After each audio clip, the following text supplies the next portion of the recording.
झूठ पर झूठ, झूठ पर झूठ। दिल्ली की अरविंद केजरीवाल सरकार दिल्ली की जनता को एक के बाद एक झूठ परोस रही है, जिसका एक एक करके पर्दाफाश भी हो रहा है।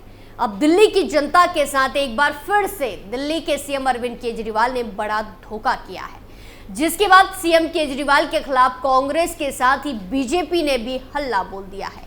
अभी हाल ही में हुए लोकसभा चुनाव में कांग्रेस और आम आदमी पार्टी एक दूसरे की तारीफों के पुल बांध रहे थे, लेकिन चुनाव खत्म होते ही इनका नाटक भी खत्म हो गया और सहयोगी रही कांग्रेस पार्टी ने ही अरविंद केजरीवाल की मुश्किलें बढ़ा दी हैं, क्योंकि दिल्ली की जनता को बेवकूफ बनाकर अरविंद केजरीवाल अपनी तिजोरी भरने का काम कर रहे हैं, जिसका अब भंडाफोड़ हो गया है।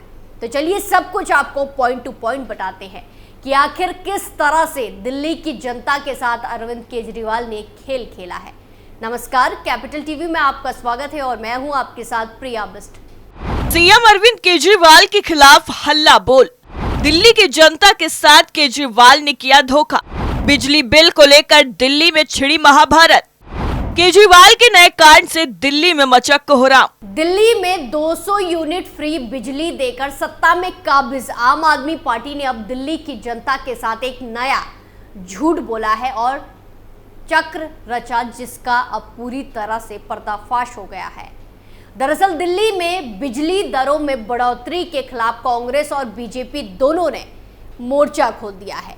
पिछले कुछ दिनों से कांग्रेस से लेकर बीजेपी आम आदमी पार्टी की सरकार के खिलाफ मोर्चा खोले हुए है।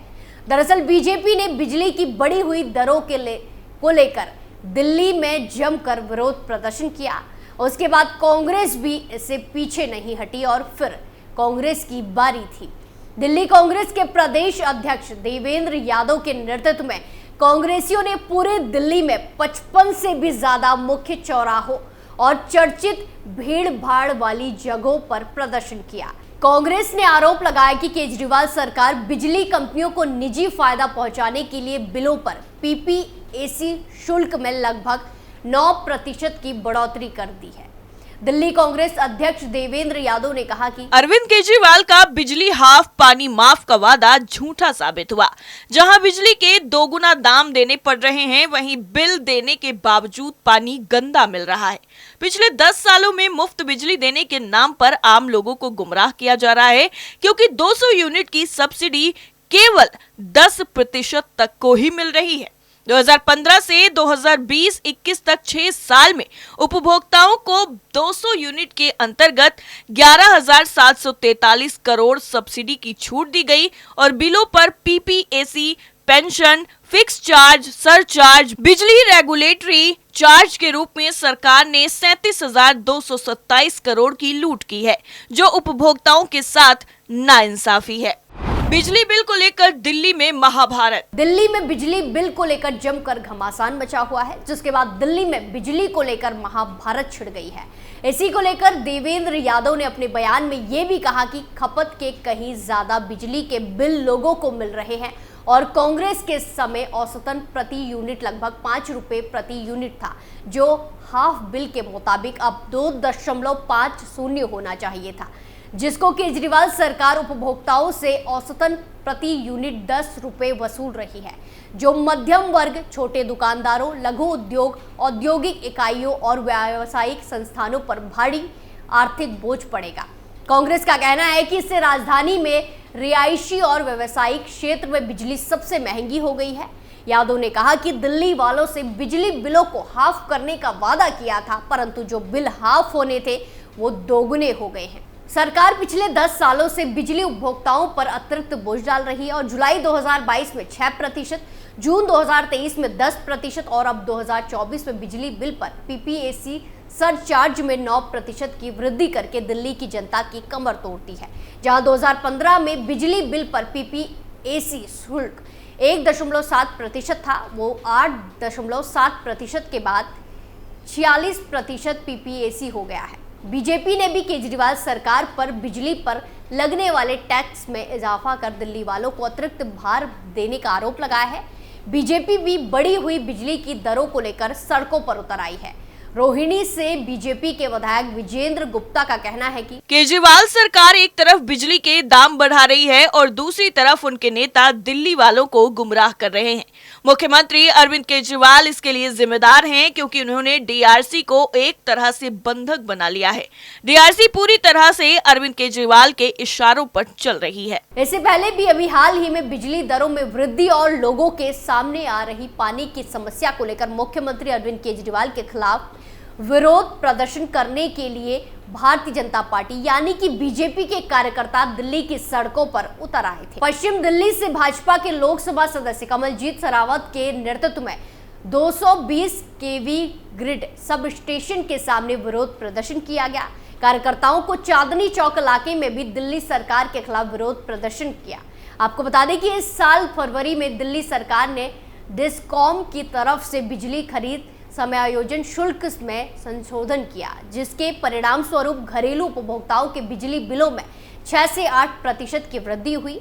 मूल वृद्धि के बारे में भाजपा ने आम आदमी पार्टी सरकार पर अपने लाभ के लिए डिस्कॉम के साथ साजिश रचने का आरोप लगाया। दिल्ली की बिजली मंत्री और आप नेता आतिशी ने पलटवार करते हुए कहा कि विपक्षी पार्टी ने अफवाह फैलाकर जनता को गुमराह किया है कि बिजली की कीमतों में वृद्धि के लिए पीपीएसी जिम्मेदार है।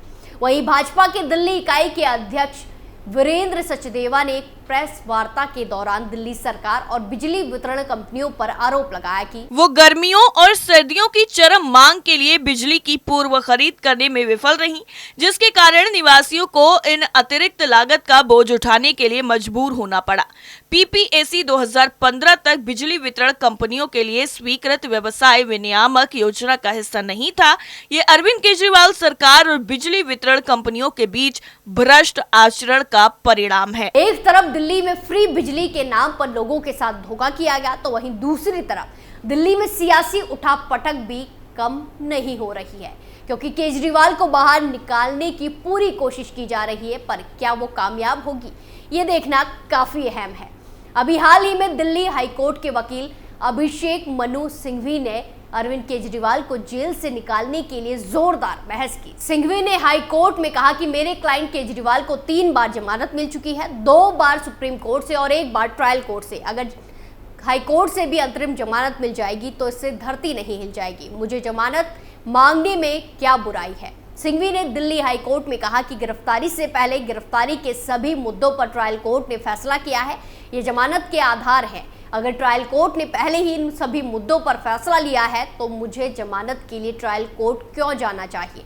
सिंघवी ने दलील दी कि विडंबना यह है कि मेरी पार्टी का नाम आम आदमी पार्टी है और इस केस में सबको जमानत मिल रही है लेकिन मुझे नहीं मिल रही है। केजरीवाल के वकील सिंघवी ने दलील दी कि हाल के दिनों में 5 बार केजरीवाल का ब्लड शुगर 50 से नीचे चला गया। कृपया इसका ध्यान अदालत रखे और मामले का फैसला करे।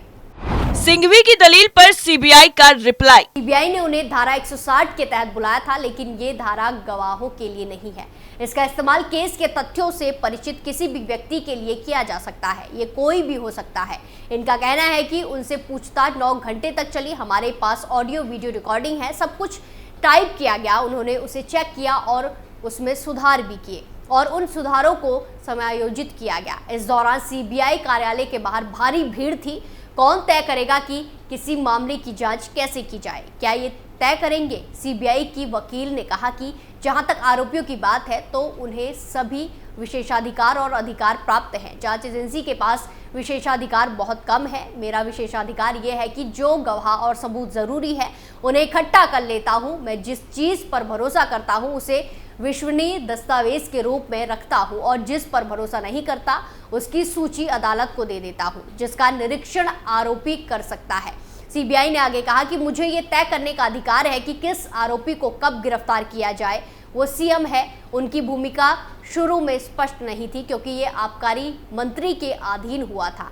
कुछ चीज़ें हमारे सामने आई लेकिन उस समय हमने उनके खिलाफ आगे नहीं बढ़ने का फैसला किया क्योंकि वो सीएम है। सीबीआई ने कोर्ट को आगे बताया कि मंत्री को गिरफ्तार किया गया, मंत्री को जमानत नहीं दी गई। हाई कोर्ट ने 2 बार उसे खारिज कर दिया है और अब वो सुप्रीम कोर्ट में लंबित है। उन्होंने कहा कि जिन 5 लोगों को जमानत दी गई है वो के कविता, मनीष सिसोदिया या केजरीवाल के अधीन काम कर रहे थे, वो विशेष क्यों हैं? वो उनके के कविता, सिसोदिया और केजरीवाल अधीन काम कर रहे थे। उन्होंने कहा कि हाई कोर्ट, ट्रायल कोर्ट और सुप्रीम कोर्ट में बार बार याचिकाएं दायर की गई हैं।